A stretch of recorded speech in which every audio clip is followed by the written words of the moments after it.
Ассалаумағалейкум, қайырлы күн, қымбатты көрермендер, қымбатты біздің YouTube арнамыздың, соның ішінде РСК YouTube арнасының қымбатты көрермендері. Әдеттегідей біздің арнамызда жаңа подкаст. Бүгін арнайы қала күніне орай бүгінгі спикерімізді ерекше Орал қаласы әкімінің орынбасары Дүйсенғалиев Жандос Асхатұлы, және де біздің тұрақты спикеріміз, мен сенің серігім, біздің подкасттағы жүргізуші Әділет Орынбасаров. Қош келдіңіз, Жәке. Жігіттер, ассалаумағалейкум. Қош келдіңіз. Енді бүгін осы шаһарымыздың, өзіміздің сүйікті қаламыздың қала күні құтты болсын, ең алдымен. Баршамыз құтты болсын. Осы қала күніне орай өзімізбен бір еркін форматта жалпы подкаст өткізгіміз келіп тұр. Келіскеніңізге көп рахмет. Қош келдіңіз. Жақсы, рахмет. Подкаст негізі помещение болатын еді ғой. Иә. Бір локация өзгертіп жатырмыз. Сыртта болып тұрған подкастты бірінші көріп тұрмын негізі. Табиғи подкаст қой. Иә, табиғи. Жасандылық жоқ ешқандай. Қош келдіңіз. Рахмет. Енді ескерту айту керек. Біздерде подкастта осы уақытқа дейін біраз қонақтарымыз болды. Бірақ барлығына ескертілетін бір сөз, біз подкастқа ешқандай монтаж жасап, қиып, сөздерді қиып, сұрақтарды бір ауыстырып ондай дүние болмайды. Яғни барлығы қалай бар, қандай жасандылық жоқ, бәрі шынайы. Сондықтан соған құлағдар етеміз, солай болады. Табиғи подкаст, табиғи подкаст, ешқандай қысқартусыз, көрермендердің өзінің сұрауы бойынша дәл осындай деңгейде өткіземіз. Проблема жоқ. Келістік.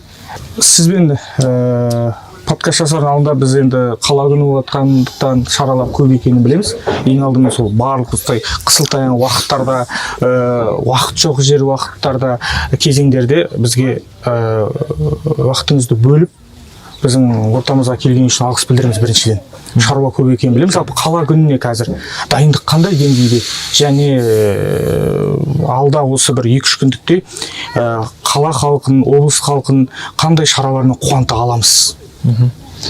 Жалпы қала күні жыл сайын өтетін мейрам ғой.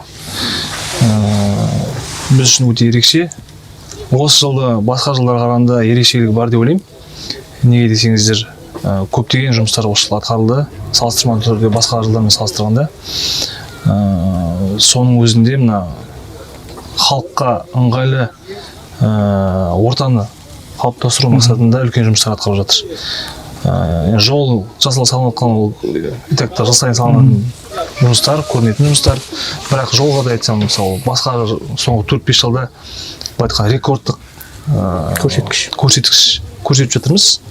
Бүгін жаңа біз өзіміз отырып есептеп қарағанбыз. 23 жылы 40 шақырымда жоқ болса, 24 жылы 35 шақырым болса, осы жылы бізде қаланың өзінде 65 шақырым. Екі есе былтырмен салыстырғанда жолды жөндеп жатыр екенбіз. Одан бөлек жаңа қаламыздың орталығы шынымен ескіріп кетті.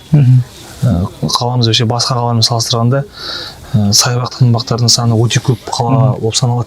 Не десеңіз, біздің қаламыз жасыл, ең жасыл қала, ең таза қала. Яғни бұрын біздің ата-бабаларымыз 70-ші жылдары, 80-ші жылдары, 90-ші жылдары көптеген тынбақ саябақтарды салып кеткен. Бірақ өкінішке орай соңғы 10-15 жылда, 20 жылда сол саябақтардың, тынбақтардың жағдайы айтқанда шаршаңқырап кетті. Соларды қалпына келтіру мақсатында біздер халықтың ұсынысын, уәжін тыңдай мақсатында осындай жұмыстар атқарып жатырмыз. Жаңағы Жайық жағалауындағы набережка дейміз, өзіңіз білесіз, көптен айқай болды, халық барып дұрыс демала алмады, бәрі сынып, айтқанда көзге өте жаман көрінді. Одан бөлек пенинусқа қарсы Некрасова тынымбағы бар. Ол деген мүлдем бұрыннан бар тынымбақ, 20-шы ғасырдың басынан болар енді. Бірақ ешқандай бір жұмыстар күрделі жасалынбаған. Оны да біз қазір қалпына келтіріп жатырмыз, оны жақын арада бітіреміз. Және де қазір қаламызда хит болып жатқан журналистер тынымбағы, тілшілер тынымбағы, оны да біз сіздерге арналған тынымбақ қой негізі. Оны ертең ары күні қала күніне орай салтанатты түрде ашатын боламыз. Бәрекелді. Иә. Енді қала күніне келетін болсақ, көптеген шаралар жоспарланып жатыр. Негізі көбінесе мәдени жаңағы іс-шаралар ғой негізінен. Халыққа жаңағы демалыс ұйымдастыру мақсатында. Оны енді ұйымдастыратын менің әріптесім бар, Асан Нұрланұлы Тәпішев, қала әкімінің орынбасары, әлеуметтік салаға жауап беретін. Мен тұрғын үй коммуналдық шаруашылығы, жолдар, құрылыс секілді салаларды қамтитын боламын. Сондықтан тікелей жаңағы мәдени шараларға мен жауап бере алмаймын. бірақ өзім білемін қандай шаралар істелетінін.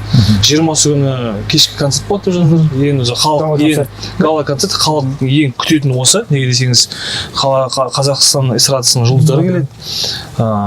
Және де ертең жаңа Тынбақты айттым, ашылу.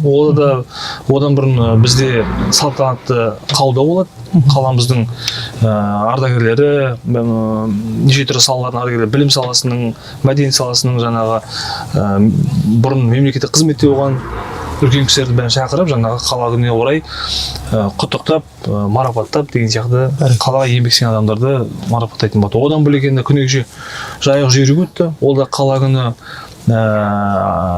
шаралары аясында өткізілген шаралар бір жұма бұрын басталып кетті ғой негізі. Иә, 10 күн бұрын басталып кетті болады. Ол енді білім саласында өзінің шарасы, мәдениет саласында өзінің шарасы. Бүгін мысалы деген көптен бері Абай даңғылында концерт өткен жоқ, мысалы өзіңіз естеріңізде бар шығар. 5-6 жыл бұрын, 7-8 жыл бұрын өткен шығар соңғы концерт. Одан кейін жасалған жоқ.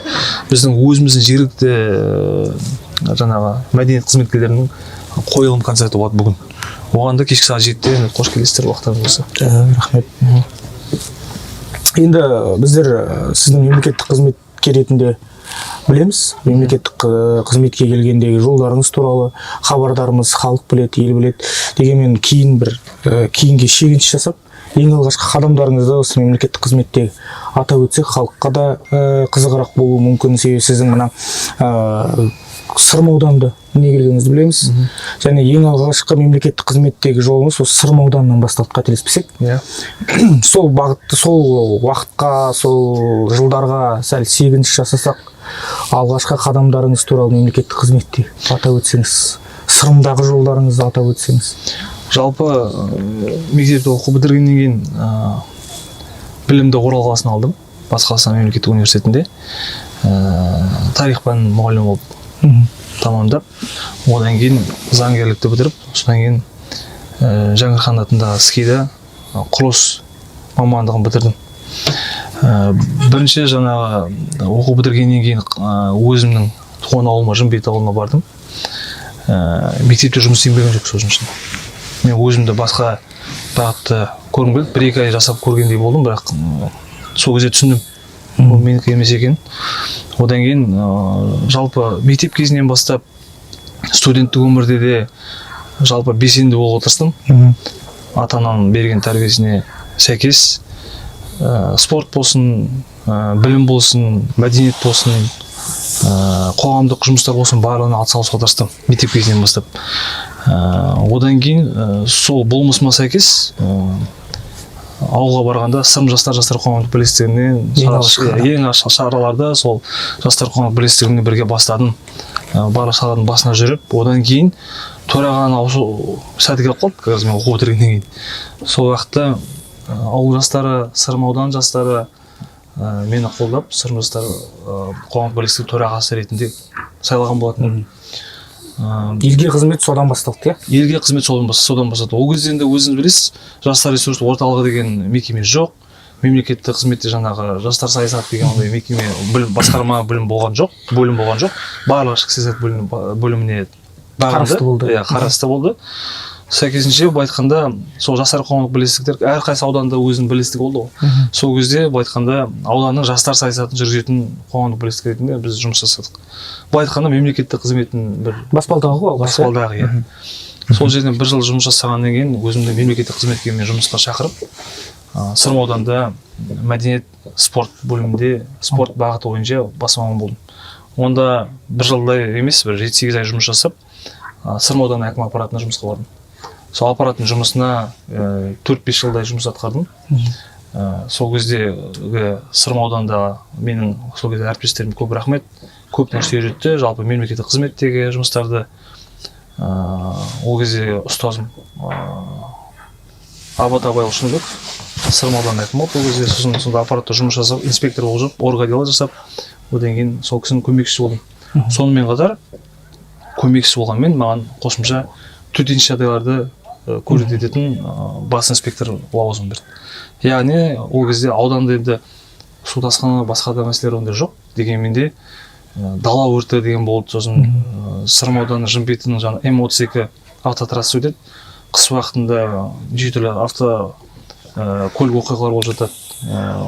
бәленбай жаңағы мен өзім басымнан өткені жаңағы шетелдіктер көп өтеді ғой, шетелдіктер тұрып қалып жатады. Сонымен қатар өзбектер жаңағы жолында одан дейсіз ғой. ДТП болады, соның барлығына ЧС-қа жауап берген, соның қас басында жүрдім. Соны жаңағы қызық бір оқиға, мен айтып отқан шетелдіктер деген как раз студент кезімде жарты жылдай Америка Құрама Штаттарында болған болатын.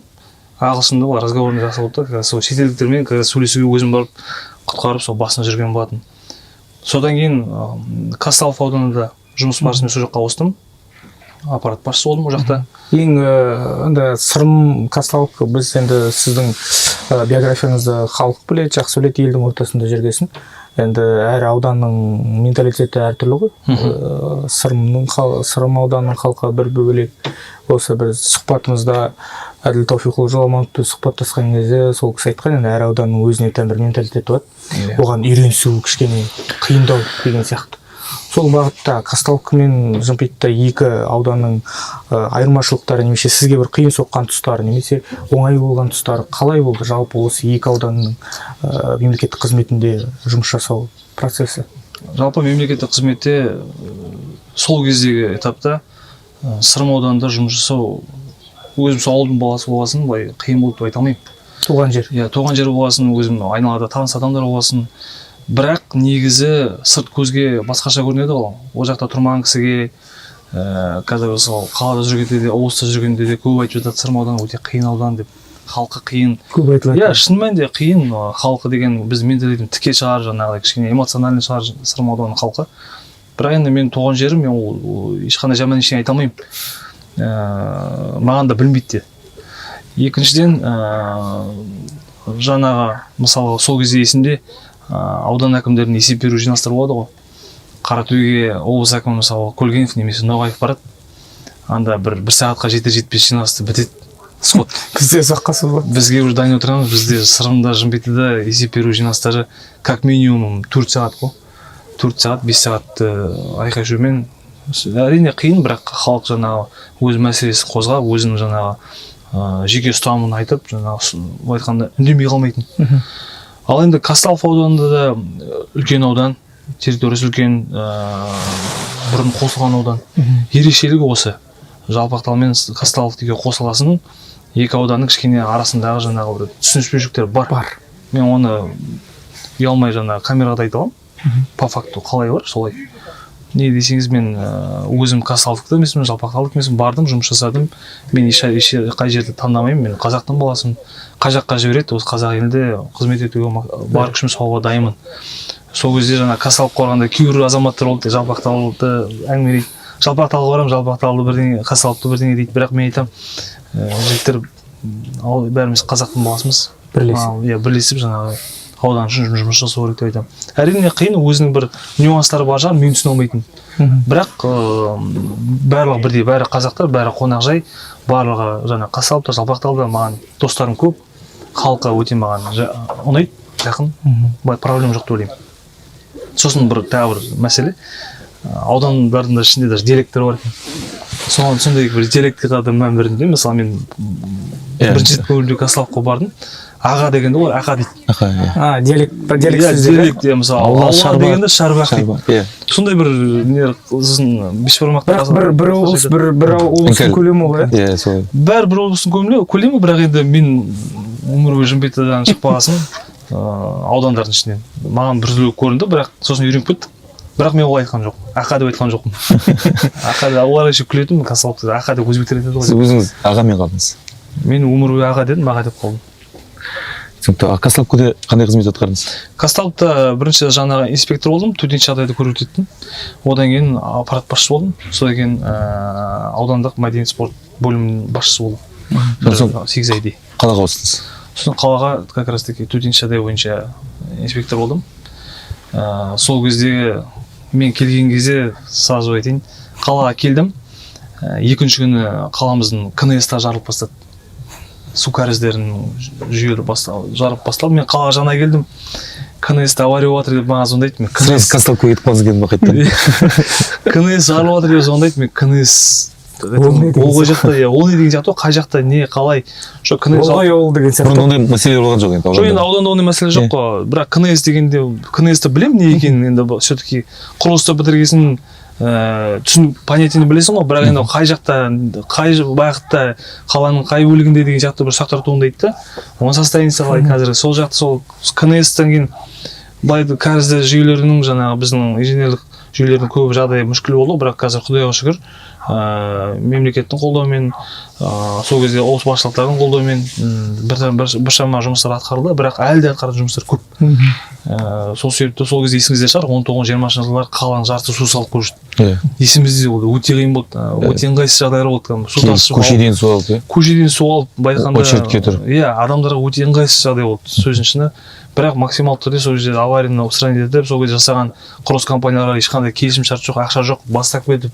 сосын бір жарты жылдан кейін алып біршама айқай болды бірақ ең бастысы халық үшін тездетіп мәселені шешу бізде мақсат одан кейін КНС-тар мәселе шешіп келе жатқан кезде ковид басталды ковидте как раз сол төтенше жағдайды көрсететін как раз менде сол ол да пандемия ол төтенше жағдай жатады ғой өзіңіз білесіз сол кезде де қаламыздың барлық жаңағы блокпосттарын басында мен өзім бастап ретке келтіріп құрған болатынмын өзім басына жүріп сосын блокпосттардың жетекшісі болып кеттім сен ол кезде жарты жыл блокпостты жабық болды ғой қала сол кезде деген былай қарап қалсаңыз блокпост ешқандай проблема жоқ сияқты қойып тастадым а на самом деле каждый адам тұратын адамның сотрудник полиции дәрігер акиматтың қызметкері оған барып су апарып тұру керек тамақ болу керек қыста күн салқында жылу болу керек пеші болу керек светі бәрі болу керек барлығы соны қамтамасыз ету барысында былай айтқанда үлкен бір бөлек бір мекеме сияқты болып қалды да блокпосттарды басқарып сол кезде үлкен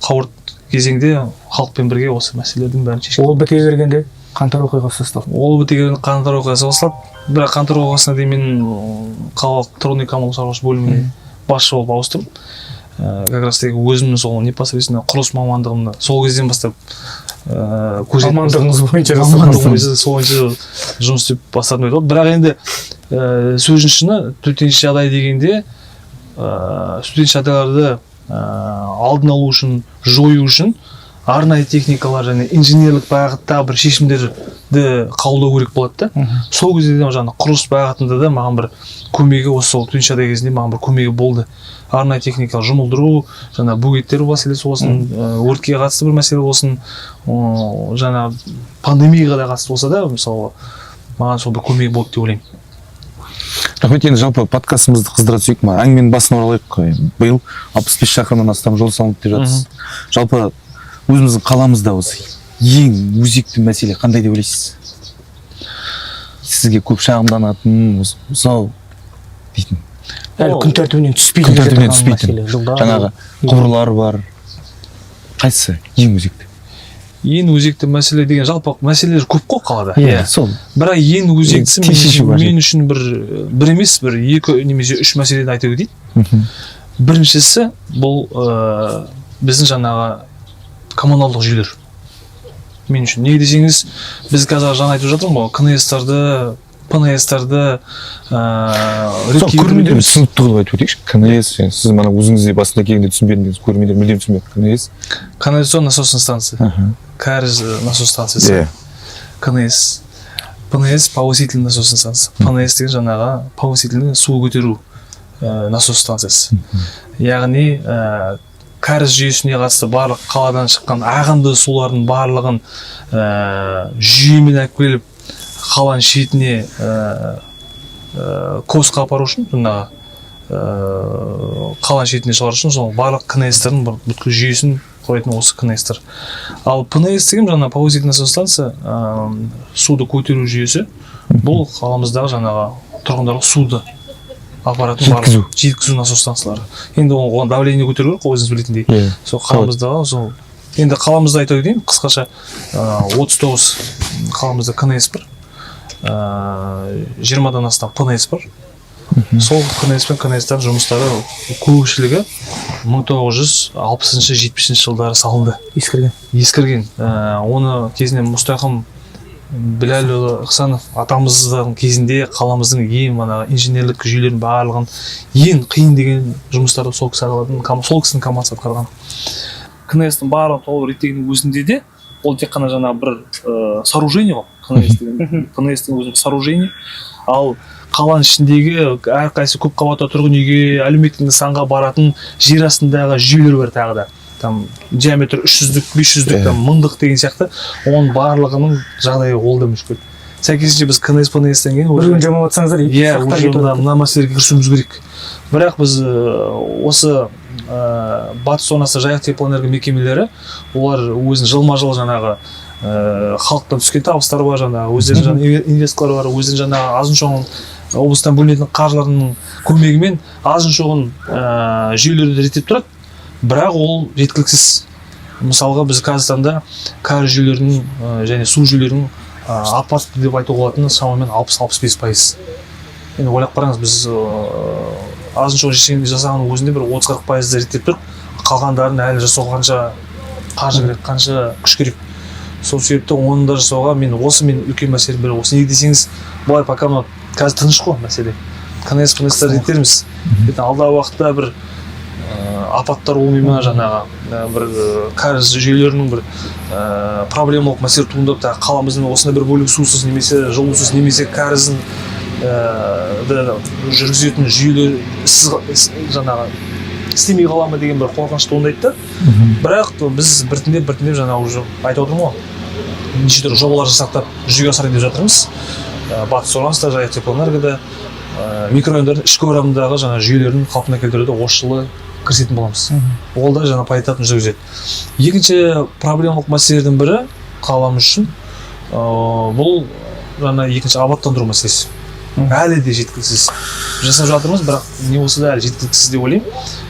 Тұрғындар біздің жылма-жыл айтқандай бір 15-20 ауланы абаттандыратын болса, халық әлі сұрайды бізден. Мысалы, көп жалоб түседі бізге, мысалы. Қарқынды жасалып жатыр, жұмыстар? Жасалып жатыр, 24 ауланы абаттандырып бітіреміз. Осы жылы былтыр бітіруіміз керек, су тасқынына байланысты толықтай бітіре алмай қалдық. Осы жылы толықтай бітіріп, келесі жылға 30 ауланы абаттандырып жатырмыз. Қаламыз бойынша 650 аула болса, аула деген жаңа 3 көп қабатты тұрғын ауласы ғой. Бұндардың. Сәйкесінше оның ішінде қанша халық тұрады? Қанша бала бар? Мысалы, сізде сол пәтерде отырасыз, балдарыңыз ауылға шығып ойнайтын нәрсе болмаса, сізде ата-ана ретінде қанжыласыз ғой. Сол сияқты бізге де ол үлкен жаңағы мәселе. Соның Қазақстанда 300-ден астамы тек қана абаттандырып тұр. Әлі де 300-ге жуығын абаттандыруымыз қажет. Сол себепті біз абаттандырамыз, жылына 100 ауладан абаттандырайық. Оны күтіп ұстау мәселесі сол проблемада айтуға болады. Неге десеңіз, тұрғындар өздері жаңа аулаларына жауапкершілікті алғысы келмейді. Даже тұрғындармен кездесіп осы ауласы мәселесін талқылауға барамыз ғой. Мысалы, бір 2-3 тұрғын келеді, айқайлайды, жылайды. Сосын жақсы, мен кешке барамын деп барасың. Барсаң сол 2 келген кісі тағасын 1-2 шығады, болды. 4-5 адаммен бірге әңгіме етесің. А сол үйде мысалы қарап тұрсаңыз 100-ден астам пәтер бар. Қалған тұрғындарға байтқанда бәрібір да, сол байтқанда біздің тұрғындарымыздың жаңа аулаларға қатысты соның ішінде комплекс айтып береді. Проблемалық мәселенің бірі тұрғындарымыздың осы мәселелерге жаны ашпауы. Ол тек қана ауланы абаттандыруға емес, үйдің өзін күтіп ұстау мәселесі бар. Подвалындағы жаңағы мәселелері бар, төбесіне қатысты мәселелері бар, фасадына да қатысты мәселе бар. Оның барлығына да тұрғындар өздері жауапкершілікпен келіп атсалысатын болса, онда жақсы болар еді. Біз мысалы деген 21 жылға 20-ға жуық ауланы абаттандырдық. Оларды уже 2 жылдан кейін тұрғындар келіп бізге қайтып бара жатады. Мен ауламда ана ойыншықты сындырып тастаңдар, бүйтін мен де каждый ауладың ойыншықтарын тұрғындарға сол жерде өзіне байланысты ғой. Шешім жоқ па? Сол шешімі қиын болып тұр. Тұрғындардың арасынан мысалы 2022 жылы ауланы абаттырған кезде бір 2 аула болды. Сол ол қандай аулалар? Мысалы айттым ғой, бір аулада 4-5 үй болатын болса, бір аула бар, тек қана бір үй бар. Ондай аулалар да бар. Вот как раз такие осы 2-1 аула бар, жалғыз бір үймен кішкене более ответственно тұрып, ер азаматтар шығып, жаңағы бірдеңе сындырса, өздері сырлап, қайтып нестейді. Неге десеңіз, мен өзімде есімде аулаларды абаттандырғаннан мен түнде шығып қараймын, уақытым бос болғанда, күндіз бос болмаймын, түнде жүріп қараймын, дұрыс жасады ма қалай. Сол кез есімде біз жаңа салып бердік, бір качеліде бізбен замандас бір жігіт отыр, алдына қызды отырғызып қойған. Қыз дегенде келіншегім ба немесе білмеймін жүрген қызым ба. Мен айтамын, сен не істеп отырсың деп, мына бала отыратын нәрсе сен деген бар ондай мәселе дұрыс. Ал сол сындырады, ертең аула сосын тұрғындары акимат қайда қалады деп жалуырасқа шығады. Каждый раз қарап жүретін уақыт жоқ дейсіз ғой еще, да? Енді уақыт емес, даже адамды жетпейді ғой оның бәрін қарауға. Оған енді сол жерде тұратын тұрғындардың өзі мүдделі болу керек қой. Ол жауапкершілік мәселесін айтқым келеді. Сосын үшінші мәселе, ол тек қана біздің қаламызға емес, жалпы елімізге қатысты деп ойлаймын. Тұрғындардың жалқаулығы, масылдығы. Осы мәселе мені уайымдатады. Неге десеңіз, халықпен тұрғындармен кездесу барысында прием граждан болады бізде жұма сайын. Сол кезде көптеген халық келеді, жаңағы маған үй керек, маған спонсор топ беріңіз, кредит жоп беріңіз дейді. Мен де кредитқа черный списоктамын. Барлық мүмкіндікті айтамыз, отбасы банкқа барыңыз, мынандай мүмкіндік бар. Немесе кезекке тұрыңыз, жұмысқа биржаға тұрыңыз, жасаңыз. Мен даже моменттер болды, көзінше звондап, бір құрылыс компаниясына звондап, мына кісіні жұмысқа алшы дегенде, жоқ, маған ондай жұмыс керек емес деп. Таңдайды еще. Сондай мәселелерге мен кішкене қанжыламын да. Неге? Осындайды көріп, ол еще ата-аналар, олардың үйлерінде 4-5 балдар бар. Сосын біздің негізгі жаңа осыған сәйкес кеткім келеді, жауапкершілікке қатысты ғой. Елімізде жалғызбасты әйелдер көп. Балалармен бірге. Приемға көп келеді. Яғни мына нені айтады? Сол отбасы құрған ер азаматтар, әйел адамдар жауапкершілігі жоқ. 4-5 бала дүниеге келеді. Сосын все акиматқа лақтырады деген сияқты ғой. Мен қараңдар, мен 5 баланың анасымын, мен күйеуім қарамайды, алимент төлемейді. Ол білмеймін, ол деген ставкамен кетіп қалды, немесе арақ ішіп кетті, немесе басқа әйелге кетіп қалды деп айтып отырады бізге. Сөздің шыны. Ашық болса да шындық. Осы мәселе менде көп уайымдатады. Неге десеңіз, сол отбасында өскен балалар бар ғой, 4-5 бала. Олар не көріп өсті? Әкесінің тәрбиесін көрген жоқ. Мамасын жаңа айтып отқан сауатсыз әңгімесін естіп, жаңа өскенде тек арыз қойып болып, тек қана әкімшілікке барып жүгініп үйренетін болса, ондай бізде болашағымыз қандай деп ойлаймын да. Когда дамыған елдерде жастарымыз дамып, жан-жақты болып, спорт болсын, білім болсын, ғылым болсын, бәріне жан-жақты дамып жатқан кезде біз осылай тек жаңағы акиматта тек сұрап қол жай беретін болсақ, это не дело. Ол деген бір күні деген бізге айтқанда, орысша айтқанда аукнется, бізге бір күні ол үлкен қиын болып кетуі мүмкін. Қазір болмаса да, қазір бізге білмеуі мүмкін. Біз енді жаспыз ғой, біз ертең бәріміз қартаямыз ғой. Бір 50-60 жастан пенсияға жақын кезде біздің балаларымыз қандай заманда өмір сүреді? Осы сондай мәселені ойымдаймын да. Ол өте дұрыс. Президентіміз де осы күні кеше жолдауында айтты, біздерде деген бағанағы көпбалалы аналарға жалпы біздерде пособиялар өте көп қой негізі. Өте көп. Біз жалпы үкімет ойламайсыз, өзіміз халықты сондай үйретіп жатырық деп. Субъективті пікір. Өзімнің артық қылам деп тыртық қылып негізі. Сол себепті мен жаман деп айтпаймын, жақсы талантты жастар бар, білімді жастар бар, еңбекқорлыққа жаңағы құштар жастар бар. Мына Дулат бауырымыз бар ғой, қалалық жастар жетекшісі. Әрдайым жыл сайын студенттер кетіп жатады, ауысып жатады ғой. Арасынан іріктеп жақсы жастар суырып алып келіп көрсетіп жатады. Субботник болсын, бір спорт шара болсын, бәрін бас-қасында жүреді. Сол қуантады мені. Ал жаңа кейбір тек комментарий жазып, тек негатив жазып, пессимист болғаннан не пайда? Өзің дамыт, жан-жақты бол, спортпен айналыс, білімге құштар бол, ғылымға сондай нәрсе болса, күшті ойлаймын. Енді сіз мемлекеттік қызметкерсіз ғой. Бана айттыңыз, жастармен жалпы ең бірінші бана қоғамдық бірлестіктерден бастадық мемлекеттік қызметтегі жолымызды деп. Қазақстан Республикасында мемлекеттік қызметкер болу оңай ма? Мемлекеттік қызметкер болу қазіргі таңда оңай емес. Мана айтып отқандай ғой, ол да халықтың позициясы қандай? Мемлекеттік қызметші сондай да қиын жағдайда болады. Манағы айтып отырмын ғой, масылдық бар, жаңағы еріншектік бар, басқа да мәселелер бар, жаңағы пособие айтып отырып, жауапкершіліксіздікті айтып отырып, соған байланысты бізде жұмыс көбейеді. Солай ғой. Проблемалар оларды өз-өздеріне туындатып, өздері еңбектенбей, өздері жаңағыдай тек акиматқа сеніп отыра беретін болса, бізде де сәйкесінше жаңағыдай сондай жұмыстар көбейеді.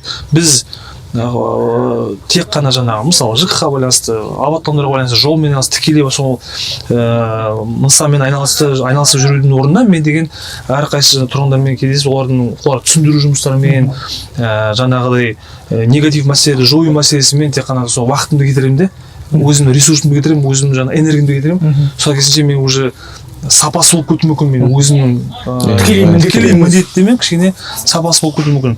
Және де ол деген мемлекеттік қызметкер болғандықтан мен сөздің шыны 2 ауданда жұмыс жасадым. Қалада жұмыс жасау 2 есе. Аудандардан 2 есе емес, бірақ 10 есе ауыр деп ойлаймын. Өзі басыма өткесін мен соны тікелей айта аламын. Қазір бар ғой да мемлекеттік қызметте кадрдың тапшылығы, Сіз ойламайсыз болашақта мысалы мемлекеттік қызметке келмей қалатын мүмкіндіктер болады. Мысалға жастар келгісі келмейді мемлекеттік қызметке. Себебі қазіргі ауыртпашылықты оларда көріп жатыр ғой. Мен мысалға өзім жеке мысалы қорқам. Алдағы уақытта біз әкім таба алмаймыз ба? Қазір мысалы білеміз кітапханашы әкім болып кетіп жатқан, қазір білеміз бана мәдениет саласына әншілердің әкім болып кетіп жатқан. Себебі ауылдарда мемлекеттік қызметке келетін шынымен жаны ашитын мемлекеттік қызметтің әліппесін үйренген, оқыған жастар мемлекеттік қызметке келгісі келмейтін ахуалға жетіп келе жатырған сияқтымыз. Қалай ойлайсыз? Жоқ, мен ойымша соңғы 3 жылда 4 жылға жуық уақытта мемлекеттік қызметкердің жалақысын жақсы көтерді ғой. 2 есеге дейін көтерді. Сәйкесінше қызығушылықтар пайда болды. Бірақ сіз айтқандай қызығушылық болғанмен әрқайсы адам баса береді ғой. Ол білімі бар ма жоқ па қарамайды. Тәжірибе бар ма жоқтан тыс. Мысалға кейбір басқармалардың жұмысына, кейбір жаңағы бөлімдердің жұмысына, жұмыстың ауыртпашылығына байланысты барып жұмысқа кірісіп кетіп, бір жылда, 2 жылда спокойно үйреніп кетуі мүмкін. Былай айтқанда коллективқа вливать етіп, жұмысын жайлы бір волнада жасап жатуы мүмкін. Ал енді мана өзім айтқанда қаланы кейбір бөлімнің жұмыстарына бізге арнайы жақсы мамандар керек. Оқыған, сол саланы. Мысалға деген түсінетін осы саланы. Мана айтқанда кейбір өзім әріптес басқарма бөлімдерді жамандағым келмейді. Оларда жаңағы оларда да жұмыс ауыр шығар, может мен білмейтін шығармын. Но мен аудандарда жасағасын, неше түрлі аппаратта жасағасын шет жағын білемін де. Ал біздің жаңа құрылыс бағытында, инженерлік бағытында, жаңа коммуналдық мәселелер бағытында бізге жақсы мамандар керек. Ол мана қайтып жаңа біздің проблемаға келіп соғады да, біздің жастар қазір немен айналысып жатыр, бос уақытын қалай пайдаланады, өзі бір жақсы нәрселерге ұмтыла ма, білімге, жаңа болашақта бір құрылыстың бір маманы боламын, немесе проектировщик боламын деп жақсы соған мәселеге қанжыламын да. Сондай тапшы бізде болатын болса, алдағы уақытта мен қиын болып кетуі мүмкін. Ал енді бәлки жақсы мамандар келіп жатса, ол өте жақсы деп ойлаймын. Түсінікті. Енді жаңағы біздің қала көрермендерімізге негізгі сұрақтарына жауап берейік. Жалпы қала күніне орай жаңағы айтып жатсыз, 65 шақырымнан астам жол салынды. Тағы сол секілді жаңа жолдар, көпірлер, қоғамдық көліктер бойынша жобалар. Қандай жоспарлар бар? Жақсы. Жоспардағы жобалар. Енді осылай айттым ғой, рекордтық жаңағы көрсетіп жатырмыз жолдар бойынша. 65 шақырым деген өте көп. Өте көп бізде көрдік нәтижесін. Бірақ бір мәселе, әлі де жасалмаған жолдар өте көп тұр. Енді шамамен айтқанда бір 100% жолдардың 25% асфальт мүлдем жоқ деп айтуға қалады. Бірақ мысалы 65 км жол деп айттым ғой сізге, оның деген тек қана бір 25 шақырымы жаңа салынған асфальт болуы мүмкін, мүлдем асфальт болмаған көше. Қалғаны бір 40 шақырысы ол деген бұрын асфальт болды, олар жөндеу жұмыстарына жатады. Яғни бірінші жоғарғы қабатын алып тастап, средний ремонт дейміз ғой, жаңа верхний слойды алып тастап, бетіне бір слой салып тастаймыз. Оны жөндеуге жатады. Мысалы да, шұңқыр тесік болса, жөндеу салынады. Ал жолдарға жалпы келетін болсам, біз пландағанда, жоспарлағанда барлық шағын аудандарды, барлық ауылдарды қамтуға тырысамыз. Неге десеңіз, мен алып барлығын біз зачем асқатырып тастай алмаймын. Не десеңіз, ескі әуежайдың тұрғындары тең бөлінеді. Тең бөлуге тырысамыз. Кенттердің бәріне, қаланың ортасына. Тең бөлуге тырысамыз. Мысалы, ескі әуежайға бір 2-3 жол, мясокомбинатқа 1-2 жол. Бірақ осы жылы мен қуанатыным, қаланың орталығында көшелерді бастадық. Мүлдем жаңа айтқандай 19 ғасырдан деп айтуға болады, мүлдем асфальт көрмеген көшелер бар. Ол бірақ бір қызығы сол бұрын мүлдем асфальт болмаған көше тұрғындары бұрыннан тұрғасын ба, үйреніп қалғасын ба, көп бізге былай айтқанда жолықпайды. Тұра береді. Именно жақында ашылған ПДП-2, жаңа Қазақ ауыл жақ Сарытаудың тұрғындары кішкене деген андай талапшыл деп айтуға болады, ренжулі деп айтуға болады кішкене деген. Біз оларды түсіндіреміз, айтамыз, жеткілікті түсіндіреміз. Біреу бізге бетімізді түкіріп жатады, біреу бізді жамандап жатады, боқтап жататындар болады. Жақсы, біз сабырлықпен оның бәрін қабылдаймыз. Бірақ қандай жағдай болмасын, біз шешім қабылдайтын, біз шешімді қабылдап жауапкершілікті өз мойнымызға аламыз. Барлығына одновременно жағуға мүмкін емес. Просто физически мүмкін емес. Былай ғой да, сіз айтуыңыз бойынша центрда жиналыс 1 сағат, ана жақтарда 4 сағат бойы тұр ғой да, кенттерде. Да, солай ғой, дәл солай. Центрда даже бір 10-15 минут қой. 15 минут. Олардың проблема жоқ, жол бойынша көп не істемейді. Вот ең проблема Дирколда ПДП-2-де болды. 2020 жылы бастадық, 5 жыл салдық қой жолды. Осы жылы Аллаға шүкір жолда әйтеуір 48 шақырымды құрайтын 50 көшені бітіріп отырық қой. Бәрекелді. ПДП-2-де, Сарыарқа шағын ауданында. Жандос мырза, енді білеміз ғой, халықпен жұмыс жасау әртүрлі ғой, халық әртүрлі. Әртүрлі тағдырлы адамдар бар, әртүрлі дүние бар. Біз енді әлеуметтік желіні көп қараймыз, әлеуметтік желіде сіздің бана өзіңіз айтқандай кейбірде өзіме тиесілі функционалдық міндеттерден бөлек халықты кейбірде тыныштандырып жүріп, солармен әңгіме етумен көп уақыт кетіп қалады деп. Сізді көреміз әлеуметтік желіде халықтың арасына шығудан қорықпайтын, және солармен сөйлесуден бір сескенбейтін сондай мемлекеттік қызметкерлердің қатарындасыз. Бірақ енді қашан көрсек те сіздің бір күліп жүргеніңізді көру кішкене қиындау, қабағыңыз түсіңкі жүреді, халықпен сөйлесіп жатқан кезде де бір шашаңқы сезімдер байқалады.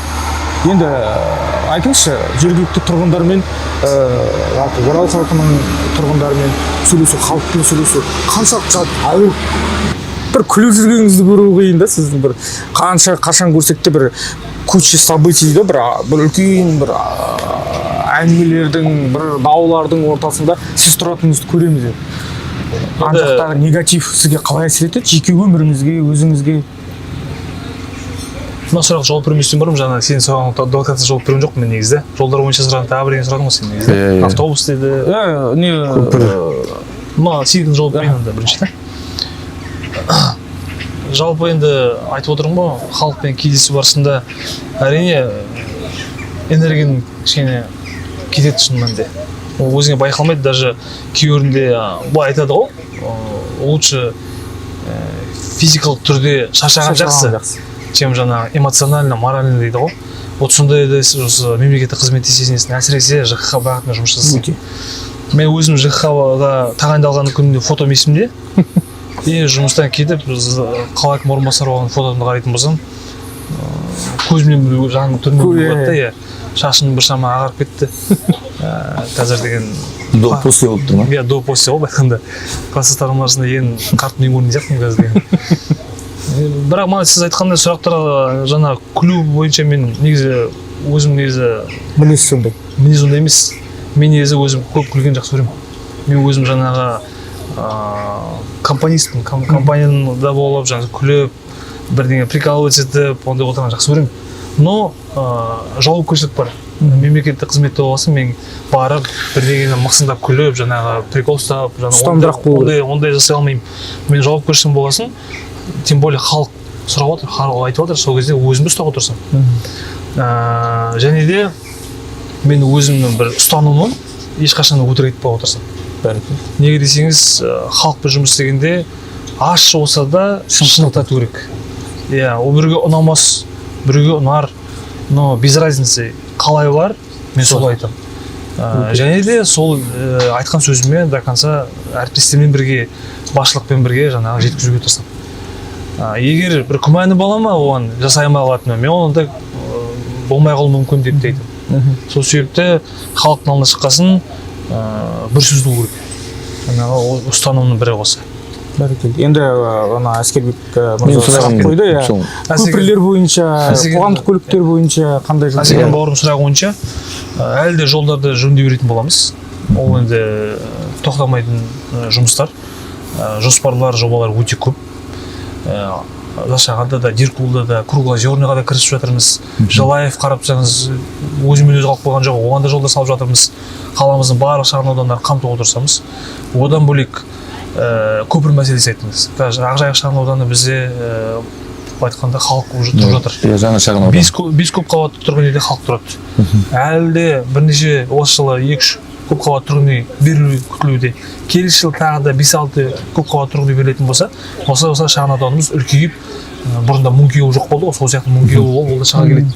Сәйкесінше ана жерде әлеуметтік нысандар салады. Уже қазір кәсіпкерлер келіп бизнес нысандар салу туралы жоспарлауына келіп ұсынып жатыр шағын ауданға. Сәйкесінше ол жақпен қатынауға өте қиын болуы мүмкін. Яғни даже зашаған тұрғындар орталыққа таңертең келетін болса, мына дамбы Жаңаархан жолының өзі айтқанда кептеліс болып жатады. Екінші Диркул жақпен де ан жақпен де тоже кептеліс болып жатады. Сәйкесінше бізде 2020-21 жылдары осы Ақжайық шағын тіке как раз біз осы отырған жерден шамалас жерде негізі кішкене ары қарай Сарайшық бағытында немесе мына жердегі неден Америка жақтан шығамыз деп ойладық. Негізі екі бағыттың ұсыныс болды. Бірақ сол кезде жаңа өзіңіз білетін Ақжайық шағын ауданына дейін мына жақта бізде көп ағаш бар, ормандар бар. Сол орман ағаштарды кесу, жаңағы жою да негізі қазір экологиялық үлкен мәселе. Ол да жаңағы үлкен айқай шу болмау мақсатында министрліктермен, экология министрімен, қазір табиғи ресурстар министрліктерімен жаңағы ақылдаса келе, осы жаңағы общественный слушание, қоғамдық тыңдаулар дейді, солармен жаңағы кішкене уақыт созып алдық. Бірақ менің әріптестерім осы бағытта жұмысты атқарып жатыр. Көпір алла осы қандай жағдай болмасын болады. Бірақ осы жылы точно басталмайды. Келесі жылы бәлкім басталып кетуі мүмкін. Ал енді автобустар бойынша да сұрақ қойдыңыз. Қоғамдық көліктер бойынша. Қоғамдық көліктер бойынша жаңарту мәселесі енді өзіңіз қалалықтысыздар ғой, бәріңіз қаланың тұрғынымыз, байқап жатқан шығарсыздар. Қаламызда қазір жаңа автобустар өте көп. Ішінде қазір кондиционер де бар. Қазір бізде жаңа автобус келді, немен тоқпен жүретін. Мысалға, сөйтіп жайлап автобустардың санын көбейтіп жатырмыз. Бірақ мәселе әлі бар. Жаңартпай жатқан жаңағы тасымалдаушылар бар. Олар білмеймін, может алдағы уақытта банкротқа ұшырайтын шығар. Не ойлап жүргендерін білмеймін. Бұл жерде бір мәселе тек тұрғындар ойлайды, олар біздің мердігерлер деп. Олар біздің мердігерлер емес. Олар тасымалдаушының келісімшарт жасау шарттары кішкене өзгерек. Мысалы тендер сияқты ол бөлек болмайды, ана жақта өзінің бөлек конкурс болады. Оған деген өзінің арнайы талаптары бар. Автобаза болу керек, автобустар болу керек, жаңа қоятын өзінің талаптары, жаңа механизаторлар болу керек деген сияқты. Соған сәйкес келсе, олар атқаратын болады. Енді сіз ЖКХ саласында, бана айттыңыз, құрылыс саласы, жол саласы барлығы сізге қатысты дүниелер ғой. Кезінде банағы аудандарда жасаған кезде сол саладан көп алыс болған жоқсыз. Яғни көбіне мердігерлермен, компаниялармен, былай айтқанда ақшалы бар компаниялармен жұмыс жасайсыз. Сол сәттерде бір енді оны камераға айтамыз ба айтпаймыз ба дегенмен де қойылу керек сұрақ. Өзіңіздің бір принциптарыңыздан аттап кеткен тұстар болды ма? Яғни сіз енді мердігерлермен көп жұмыс жасаған сәтте бір ұсыныстар түсіп, жақсы ұсыныстар түсіп, өзіңіздің позицияңыздан кейін шегінген тұстар болды ма жұмыс барысында? Жоқ, ондай мәселе мүлдем өзім қабылдамаймын. Ондай принциптарынан ауытқып кету, жаңағы бір заңсыз жолдарға жол беру, немесе біреуге құжаттарына қол қою барысында біреуге былай қарап, біреуге былай, ондай мәселе жоқ. Кім қандай болса да барып жұмыстың басына барып қарады. Менің әріптестерім жұмысты тексерді, көрдік. Проектқа сәйкес бәрі бар ма? Ең бастысы сапасы бар ма? Технадзор подтверждает, автор подтверждает, халық көрді, біз қол қоямыз. Онда ешқандай принцип жоқ. Не десеңіз, қазір мемлекеттік қызметте қадағалау өте жоғары деңгейде.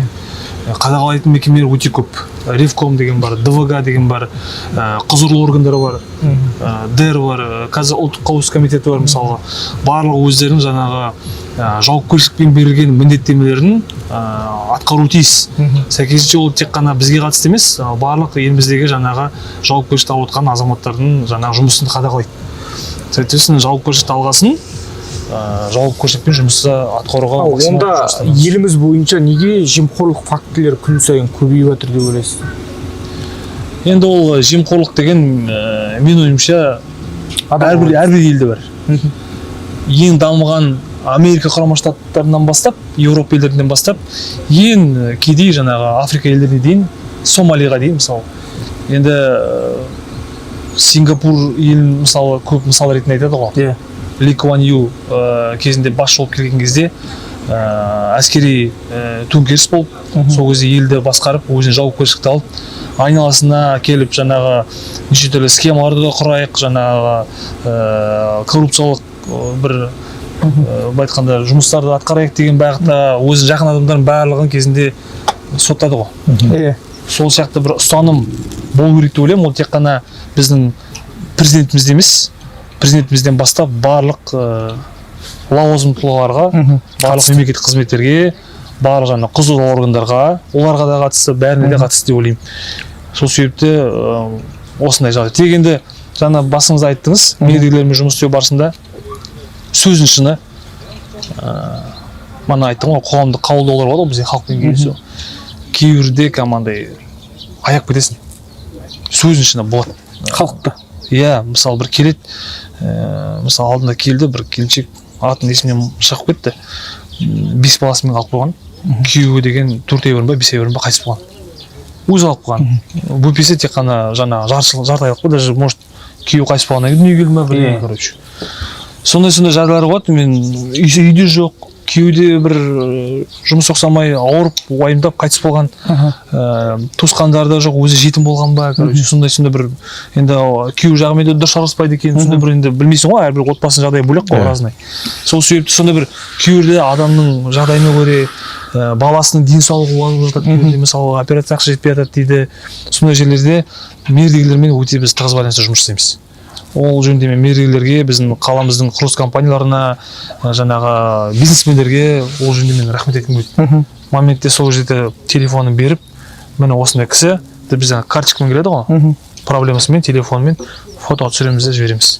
Мердігерлерді шама келгенше сол көмектесуге, қайырымдылық жасауға жұмылдыру керек дейсіз. Әрине, сосын енді өздеріңіз білесіз, жаңағы неше түрлі қала күні бар мысалы. Сондай шаруаларға біз шетелден қазақ эстрадалар келеді ғой. Оларға мысалы бюджеттен ақша бөлінбейді.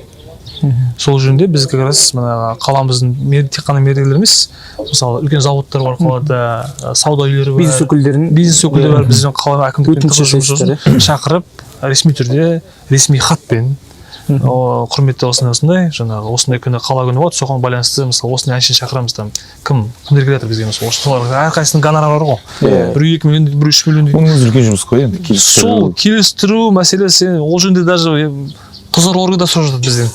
Сонда істеп жатсыздар ма деп бізден айтамыз, иә, ресми түрде хатымыз бар. Еще ол ақшасын келіп қолма-қол деген жоқ ондай жігіттер. Официальный қоғамдық қордың счетына түседі.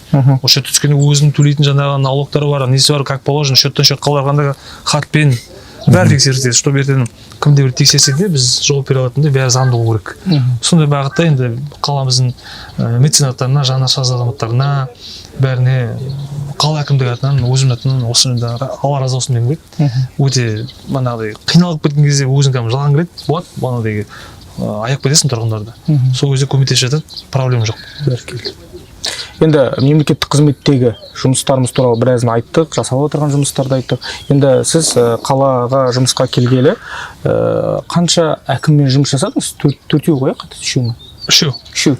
Енді сол 3 әкімнің ішінде әркім енді әртүрлі жұмыс жасау стилі болады ғой. Сізге жаныңызға жақын немесе әр әкімнен өзіңізге алар бір қасиеттер болса, 3 әкім туралы бір өзіңіз атап өтсеңіз.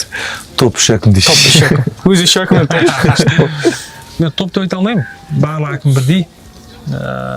Үшеуінде жасы менен үлкен ғой. Мемлекеттік қызметте менен көргені өте көп.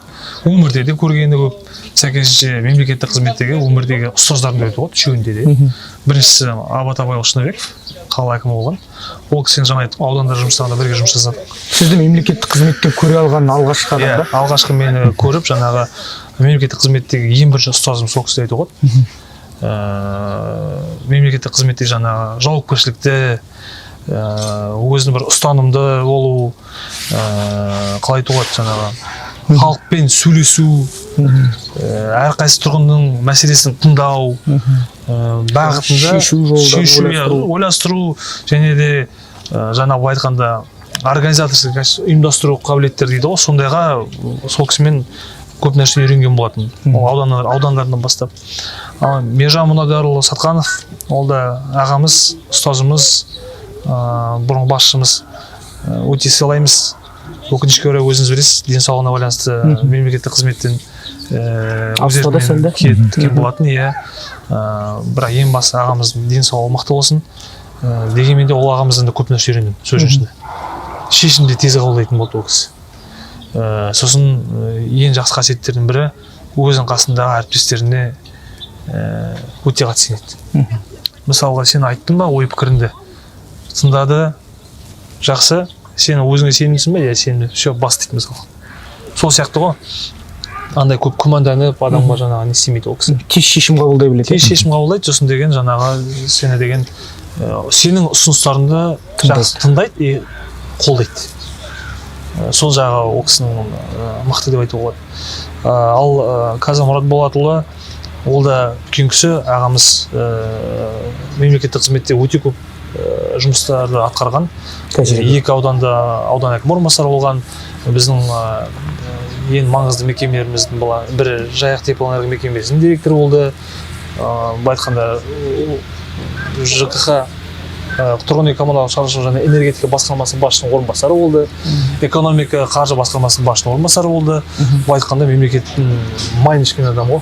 Сол себепті ол кісіден де үйренеріміз өте көп. Бір жол жасап жатқанымызға, әлі де Алла осы бас аман болса жасармыз. Ол кісіден де үйреніп жатқан, бағыт-бағдар беріп жатқан жайлары өте көп. Жандос мырза, өзіңіз тілге тиек қылғанда жалпы қоғамдағы оқиғаларды көп айттыңыз, яғни банағы көп ата-аналар жалпы бала тәрбиесі жағынан мәселелер көп туындап жатыр. Жалғызбасты аналарымыз көп, кейбір ретте жалғызбасты әкелеріміз көп, бана көп балалы аналардың жағдайы көп айтылды әңгімеміздің барысында. Сіздің әңгімеңізде тілге тиек қылғаныңызда көп қамқорлық жасағым келеді, қолдағым келеді дейтін тұстарда сол көп балалы аналарға байланысты айтылды. Енді сіз өзіңіз жалпы бала тәрбиесі ұғымы сізді қаншалықты алаңдатады және қазіргі жұмысыңызда осындай графиктің уақытында отбасыңызға қаншалықты көңіл бөліп жатсыз? Өте маған өте маңызды ауырсақ кішкене деген. Сөзіншісінде мына қалаға ЖКХ-ға келместен бұрын қалаға келгеннен бері үйде уақытылы жұмыстан кейін келу маған проблема ғой. Негізі мемлекеттік қызметтің заңдарына сәйкес жұмыс уақыты сағат 9-дан кешкі 6:30-ға дейін ғой. 6:30-да мен үйге вообще келмеген болармын осы қанша жұмыс жасадым осы қалада. В лучшем случае ең жақсы дегенде бір 7:30-8 деген ғой. Стабильно келетін уақытым мен осы қалада қазір лауазымында 8:30-9-да келемін. Стабильно. Айында да сағат 10-11-ге келіп қалатын уақытым болады. Отбасыға байланысты енді өте маңызды. Отбасы деген елдің жалпы болашағы отбасыдан басталады дейді ғой. Сол уақытта да мен өзім отбасыға келетін болсам, енді жалпы біріншіден ата-анам туралы айтып өтейін. Мен ата-анам сол Жымпит ауылында әлі тұрып жатыр. Екеуі де дәрігер, әкем хирург, мамам терапевт. Екі туған інім бар. Үлкен інім ол да дәрігер, көздің дәрігері. Оның жолдасы келініміз педиатр, ол да дәрігер. Отбасылық. Иә. Үшінші кіші інім ол осы жылы тек жоғары оқу орнын бітірді. Астанада жұмысқа кірісіп жатыр. Әкем жаңа айтып өткендей жалпы дәрігер болғанмен, хирург болғанмен 17 жыл Сырым ауданының ауруханасының бас дәрігері болды. Және де осы тәрбие беру барысында, маған ақыл айту барысында осы әкемнің бірінші кезекте тәрбиесі маған үлкен әсер етті. Әрдайым айтатын сөзі жаңа жауапкершілік болу керек. Әрқайсы жұмысын ісінді бастамастан бұрын жаңағы жауапкершілікпен қарау керек. Сосын ол кісінің айтатыны ең басты қағидалардың бірі, ешқашан ешкімнің ала жерін аттама, ешқашан өтірік айтпа деп айтады. Осы ұстанымдармен өмір сүріп келе жатырмық. Енді Аллаға шүкір, ата-анам, әкем, анам мектеп кезінде де жаңа айттым ғой, білімге де спортқа да, мәдениетке де, бәріне де маған қолдау көрсетті. Яғни білімде де Аллаға шүкір алып жүрдім. Мектепті жақсы бітірдім. Мектеп кезінде өзімнің жаңағы жетістігім сол мектеп кезінде сол кезде болды ғой. Лидер 21 века оған да барып қатысып келдім. Көшбасшы. 21 ғасыр көшбасшысы. Одан кейін қай спорт түрі болсын, секция болсын, әйтеуір қолымды қаққан жоқ. Үйде көп болмайтын ба, бір күні деген спортта жүрсің, бір күні бір концертте жүресің. Жалпы үйде болмайтын болып тұрсыз ғой енді. Бұрыннан сол болып тұрмын ғой. Сондайға уже бейім болып тұрмын ғой. Сол себепті енді атаның жан жақты болып өсірген, тәрбиеледі. Соған Аллаға шүкір етемін, ата-анама рахмет етемін. Екіншіден өзім отбасым, әйелім бар, Мейрамгүл деген есімі. 3 балам бар, яғни үлкен қызым және 2 балам бар. Нұрия, Хасан, Халид деген 3 балам бар. Қызым 8-де, Хасан деген балам 6-да, Халид деген балам енді 10-15 күнде бірге толады. Уақытпен өте қиын. Негізінен балдарым мамасымен болады. Енді жалпы баланың тәрбиесі бірінші кезекте мамасынан ғой, анасынан бірінші кезекте. Но өзім уақытымды бөліп, кейде жарты сағат болсын, 1 сағат болсын, уақытымды бөліп сөйлесіп, әңгіме айтып, уақыт бөлуге тырысамын. Және де әрдайым өзімнің бір ұстанымым, жұма сайын жексенбіде отбасымен бір уақыт бөлу керек. Немесе барып атқа барып келеміз, немесе осы саябаққа келіп жүріп қайтамыз, кафе барып, просто барып тамақ ішсек те бірге. Соның өзі балалармен кішкене әңгіме айтып, несеге жетпейді. Сол себепті өте ауыр маған. Мен кейбірінде достарымның арасында ешкім мемлекеттік қызметте жоқ. Кейбірінде оларды отбасымен басқосуларына көп қатыса алмайсыз да, көп ондай көп моменттерге кешке шаршап келе жатсам, оларды кешке барып шай ішейік, кофе ішейік деп айтады достарым. Мен деген бара алмай қалып жатамын. Просто шаршаймын. Ертеңінде әрі жұмыс істеуім керек. Мен қазір тағы барсам 1-2 сағат тағы отырамын. Әр спикеріміздің адами тұрғыда қасиетін анықтап көрсеткіміз келеді. Сіздерге өздеріңіз көргендеріңіздей, енді Жандос мырзаны, Жандос Асхатұлын көбі мемлекеттік қызметкер, жаңағы үлкен проблеманың ортасында жүріп, соны шешумен айналысып жатса да, дегенмен де ол кісінің де өзіндік пікірі, өзіндік ойы бар екенін сіздерге жеткізгіміз келді. Қала күнінің уақытында бізге уақыт табу, қала әкімінің орынбасарында өте қиын негіз. Бірақ соған қарамастан бізге уақытын бөлгені үшін алғыс білдіреміз. Және әлеуметтік желілерде ең бастысы осы халықтың батасы, осы шығарылымыз сіздердің қолдауларыңызға ие болады деп есептейміз. Алдағы уақытта дәл осы алаңда кімді көргілеріңіз келеді, соны да сіздер комментарияға жазып кетсеңіздер дейміз. Асеке, да? Әрине. Енді осымен подкастымызды аяқтаймыз. Осымен подкастымызды аяқтаймыз. Көп рахмет уақыт тауып бізге осылай қонақ болып, спикер болып келгеніңізге, өз ойыңызбен бөліскеніңізге.